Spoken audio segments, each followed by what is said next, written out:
Hello friends, welcome to our channel SamNElai. இன்னைக்கு நம்ம எங்க வந்திருக்கோம்னா மெரினா பீச்ல fish shopping காக வந்திருக்கோம். இதில இருந்தே உங்களுக்கு தெரிஞ்சிருக்கும் இன்னைக்கு நம்ம பண்ண போற ரெசிபி ஒரு fish ரெசிபி தான். இன்னைக்கு நம்ம என்ன பண்ண போறோம்னா மண்பானை மீன் குழம்பு. இது நம்ம ராமநாதபுரம் ஸ்டைல்ல பண்ண போறோம். புதுசா fish cook பண்றவங்க கூட இந்த வீடியோ பார்த்தா ஈஸியா கத்துக்கலாம். fish வாங்குறதுலேருந்து க்ளீன் பண்ணுறதுலேருந்து குக் பண்ணுற வரைக்கும் ஸ்டெப் பை ஸ்டெப்பாக சொல்லியிருக்கோம். அதனால் வீடியோ ஸ்கிப் பண்ணாமல் பாருங்கள் கண்டிப்பாக. இன்றைக்கி நம்ம ஃபிஷ் வாங்க எங்கே வந்திருக்கோன்னா நொச்சிக்குப்பம்க்கு வந்திருக்கோம். இது மெரினா பீச் லைட் ஹவுஸ்க்கு பேக் சைடில் இருக்கிற ஏரியா. ஒரு நல்ல மீன் குழம்போட ஃபஸ்ட்டு ஸ்டெப் என்னென்னா ஃப்ரெஷ்ஷான ஃபிஷ்ஷு செலக்ட் பண்ணுறது தான்.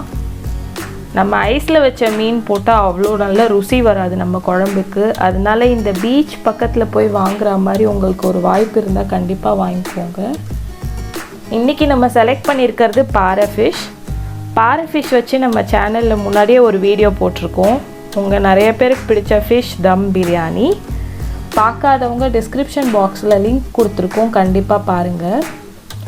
இந்த பாறை ஃபிஷ் 3 kg டோட்டலாக. நம்ம பண்ண போகிறது 1 kg இந்த குழம்புக்கு.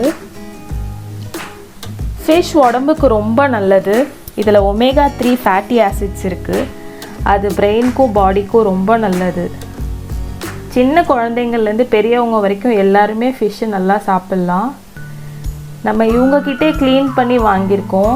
ஃபிஷ்ஷோட தலை எல்லாமே வாங்கிக்கலாம். நம்ம என்னதான் க்ளீன் பண்ணி வந்தாலும் நம்ம வீட்டில் ஒரு வாட்டி க்ளீன் பண்ணுவோம். அந்த ஸ்டெப்பும் நான் உங்களுக்கு காட்டுறேன். ஒரு மண் கடாயில் மீன் போட்டு கல் உப்பு ஆட் பண்ணிக்கலாம். கூடவே மஞ்சப்பொடி கொஞ்சம் போட்டுக்கலாம். அது கூடவே ஒரு 1/2 லெமனை ஸ்குவீஸ் பண்ணி விட்டுக்கோங்க. ஃபஸ்ட்டு இந்த ஃபிஷ்ஷோட ஸ்கின்ல இருக்கிற வழுவழுப்பு ரிமூவ் பண்ணணும். அதுக்கு நம்ம மண் சட்டியில் கல்லுப்பு போட்டு இந்த மாதிரி தேய்ச்சோன்னா அந்த வழுவழுப்பு ரிமூவ் ஆகிடும். இது பண்ணுறப்ப கொஞ்சம் பார்த்து பண்ணணும். நீங்கள் ஃபிஷ்ஷோட ஃப்ளஷ் படுற மாதிரி பண்ணிட்டீங்கன்னா டேமேஜ் ஆகிடும். அதனால் அந்த இடத்துல அப்படி பண்ணக்கூடாது. ஒன்லி ஸ்கின்னு மட்டும்தான் படணும். அந்த மாதிரி பண்ணிக்கோங்க. சின்ன சின்ன செதில் இருந்தால் கூட ரிமூவ் ஆகிடும். நீங்கள் கத்தியை வச்சு ஒரு வாட்டி செக் கூட பண்ணிக்கலாம். அடுத்து இந்த மஞ்சப்பொடி தண்ணியில் போட்டு ஃபிஷ்ஷில் இருக்க பிளட்டெல்லாம் ரிமூவ் பண்ணிக்கோங்க. க்ளீன் பண்ணி வாங்கியிருந்தாலும் இந்த மாதிரி அங்கங்கே பிளட் இருக்கும். அதெல்லாம் ரிமூவ் பண்ணிட்டா தான் நம்ம குழம்புக்கு ஒரு ஃப்ரெஷ் ஃப்ளேவர் கிடைக்கும். இல்லைன்னா ஒரு கவிச்ச வாடை அடிச்சிடும். இப்போ நமக்கு தேவையான இன்க்ரீடியன்ட்ஸ் என்னன்னு பார்க்கலாம். இது நாங்கள் டிஸ்கிரிப்ஷன் பாக்ஸ்லேயும் கொடுத்துருக்கோம். அதெல்லாம் ரெடி பண்ணி வச்சுக்கோங்க. கடுகு, வெந்தயம், கறிவேப்பிலை, பச்சை மிளகா, மிளகாய் பொடி, பூண்டு, உப்பு, தக்காளி, வெங்காயம், மாங்காய், அப்புறம் நம்ம ஹீரோ ஃபிஷ்.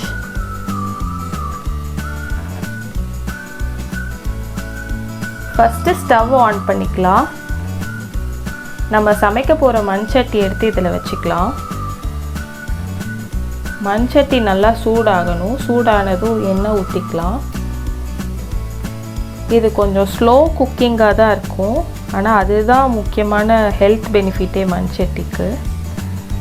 1/2 ஸ்பூன் கடுகு ஆட் பண்ணிக்கோங்க. கடுகு பொரிஞ்சதும் 2 ஸ்பூன் வெந்தயம் ஆட் பண்ணிக்கோங்க.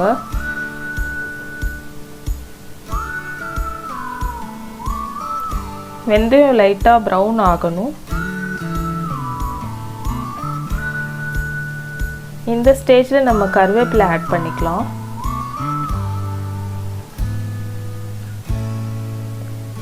மூணு பச்சை மிளகாய் கீரி வச்சுருக்கேன், அதையும் இதில் ஆட் பண்ணிக்கலாம்.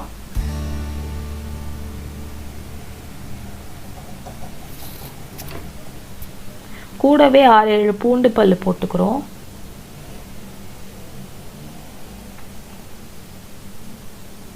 இப்போ சின்ன வெங்காயம் 400 கிராம்ஸ்லேருந்து 500 கிராம்ஸ் வரைக்கும் எடுக்கலாம். சின்ன வெங்காயம் ஹார்ட்டுக்கு ரொம்ப நல்லது. ஒரு ஆத்தென்டிக் ஃப்ளேவரும் கிடைக்கும். அதனால சின்ன வெங்காயம் போட்டுக்கோங்க. இந்த ரெசிபிக்கு தேவையான உப்பு நம்ம இப்போயே ஆட் பண்ணிக்கலாம். இதுக்கப்புறம் ஆட் பண்ணுற எல்லா இன்க்ரீடியன்ட்ஸ்லையும் அப்போ தான் நல்லா உப்பு இறங்கும். அதனால் இப்போவே உப்பு போட்டுக்கோங்க.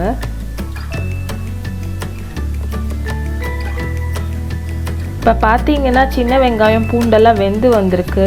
ரொம்ப கருக விட்டுறக்கூடாது, நம்ம கரெக்டாக இந்த ஸ்டேஜ் வரைக்கும் வேக விட்டுட்டு இப்போ தக்காளி ஆட் பண்ணிக்கலாம்.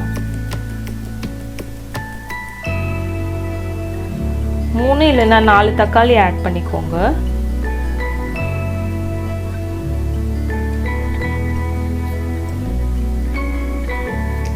மண் சட்டினால கொஞ்சம் இது லேட் ஆகும்.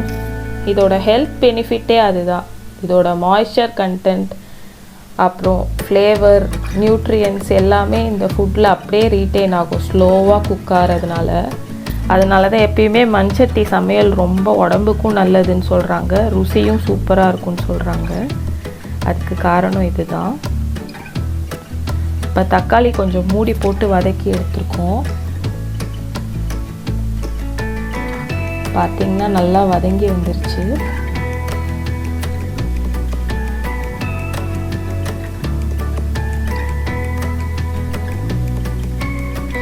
இப்போ நம்ம மிளகா பொடி ஆட் பண்ணிக்கலாம். நான் இன்றைக்கி 4 ஸ்பூன் மிளகா பொடி ஆட் பண்ணுறேன். குழம்பு மிளகா பொடினால நான் 4 ஸ்பூன் ஆட் பண்ணுறேன். நீங்கள் ஒரு வேளை தனி மிளகா பொடி வச்சுருந்தீங்கன்னா மிளகா பொடி தனியா பொடி 2 ஸ்பூன் ஆட் பண்ணிக்கோங்க. ஒரு பிஞ்ச் மஞ்சள் பொடியும் ஆட் பண்ணிக்கோங்க. நாங்கள் இதெல்லாம் சேர்த்து அரைச்ச மிளகா பொடி, அதனால மொத்தமாக 4 ஸ்பூன்ஸ் போடுறோம்.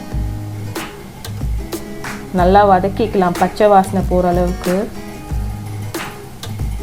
இப்போ இதில் புளி தண்ணி, நம்ம கரைச்சி வச்சுருக்க புளி தண்ணியும் ஆட் பண்ணிக்கலாம். எப்பயுமே புளி குழம்பு மீன் குழம்புலாம் மண் சட்டியில் பண்ணால் ரொம்ப நல்லா இருக்குன்றாங்க. அதுக்கு காரணம் என்னென்னா புளியில் இருக்கிற நியூட்ரியன்ஸ் எல்லாம் மண் சட்டியில் குக் ஆகிறப்ப என்ரிச் ஆகி வரும். அதுக்காக தான் எப்பயுமே மீன் குழம்பு புளி குழம்புலாம் பர்டிகுலராக மண் சட்டியில் பண்ண சொல்கிறாங்க. இப்போ கொதிச்சு வந்துருச்சு புளி தண்ணியோடு சேர்ந்து.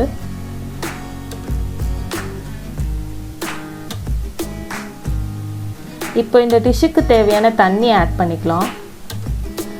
நிறைய தண்ணியும் ஊற்றிட வேண்டாம், கொஞ்சம் திக்காக இருந்தால் தான் மீன் குழம்பு ரொம்ப ருசியாக வரும். அதனால் கொஞ்சம் தண்ணி பார்த்து ஆட் பண்ணிக்கோங்க. இப்போ நம்ம இதை மூடி போட்டு மூடிடலாம். இந்த ஸ்டேஜில் நீங்கள் உப்பு செக் பண்ணிக்கோங்க. ஒருவேளை உங்களுக்கு உப்பு ரொம்ப கம்மியாக இருக்குன்னு தோணுச்சுன்னா ஆட் பண்ணிக்கலாம். எங்களுக்கு உப்பு கரெக்டாக இருக்குது.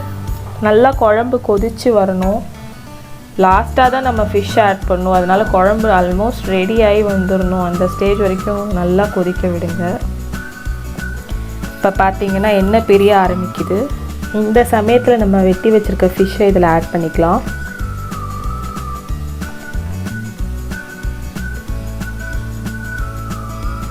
ஃபிஷ்ஷை இப்படி ஆட் பண்ணிக்கோங்க.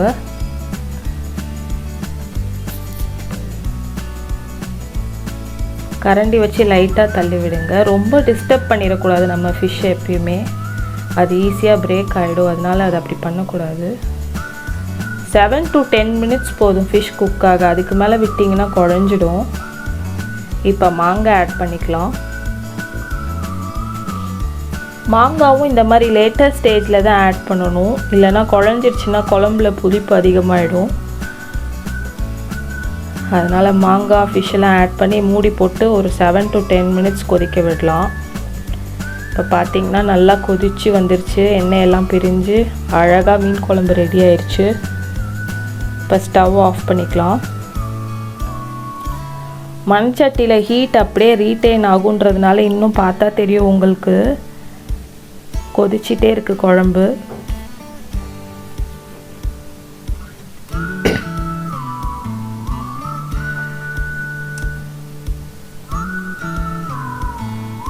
சூப்பராக நம்ம ஃபிஷ் குழம்பு ரெடி ஆயிடுச்சு. இப்போ நம்ம ஃபிஷ் எப்படி வெந்திருக்கு பாருங்கள். பார்த்தீங்களா எவ்வளோ சூப்பராக வெந்திருக்குல்ல. கரெக்டான கன்சிஸ்டன்சியில் வெந்திருக்கு. ரொம்ப நேரமும் வேக விடல, கரெக்டாக வெந்திருக்கு. இதில் இப்போ குழம்பு நம்ம ஊற்றிக்கலாம். ஃபிஷ்ஷும் எடுத்து வச்சிட்டோம். மாங்காவும் பார்த்தீங்கன்னா சூப்பராக வெந்திருக்கு.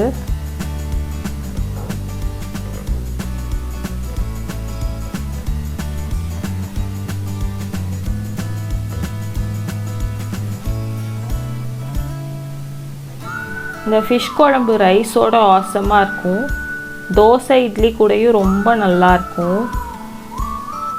நல்ல ஆயில் எல்லாம் ஊஸ் அவுட் ஆகி சூப்பர் கன்சிஸ்டன்சியில் ஃபிஷ் எல்லாம் வந்து செமையாக வந்திருக்கு.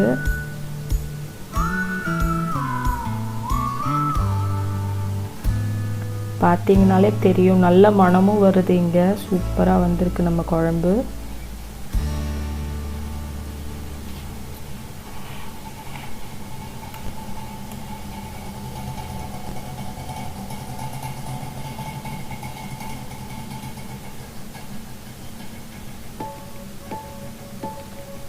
இது நம்ம 2-3 நாள் வச்சு சாப்பிடலாம். 2வது நாள் 3வது நாள் நல்ல ருசியாக இருக்கும். நம்ம தேங்காய்லாம் அரைச்சி ஊற்றலை, அதனால இது சூப்பராக இருக்கும். கெட்டு போகும்னு பயப்பட வேண்டாம். கண்டிப்பாக இந்த ரெசிபி ட்ரை பண்ணி பாருங்கள். உங்களுக்கு ஏதாவது டவுட்ஸ் ஃபீட்பேக்ஸ் இருந்ததுன்னா கமெண்ட் செக்ஷனில் மறக்காமல் எங்ககிட்ட கேளுங்க. அவ்வளோதான் ஃப்ரெண்ட்ஸ், சூப்பரான மண்சட்டி மீன் குழம்பு ரெடி. இந்த ரெசிபி உங்களுக்கு கண்டிப்பாக பிடிச்சிருக்கும்னு நினைக்கிறோம்.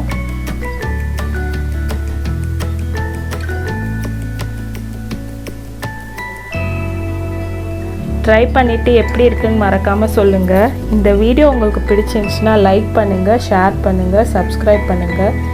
மறக்காமல் பெல் ஐகான் கிளிக் பண்ணுங்கள். தேங்க்யூ.